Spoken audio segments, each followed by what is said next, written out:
শোনা গেল লাশ কাটা ঘরে নিয়ে গেছে তারে, কাল রাতে ফাল্গুনের রাতের আধারে।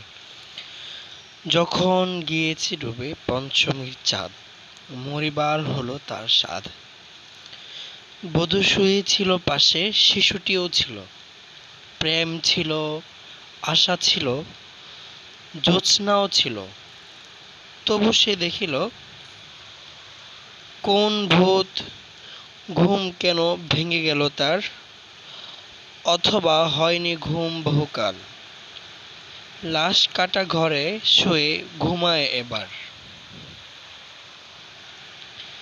এই ঘুম চেয়েছিল বুঝি, রক্ত ফেনা মাখা মুখে মড়কের ইঁদুরের মতো ঘাড় গুঁজি, আধার ঘুজির বুকে ঘুমায় এবার।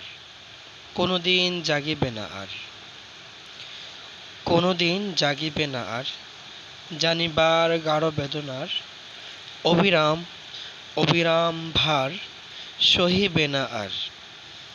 এই কথা বলিছিলে তারে, চাঁদ ডুবে চলে গেলে অদ্ভুত আঁধারে, যেন তার জানালার ধারে ওটের গ্রীবার মতো কোন এক নিস্তব্ধতা এসে। তবুও তো পেঁচা জাগে।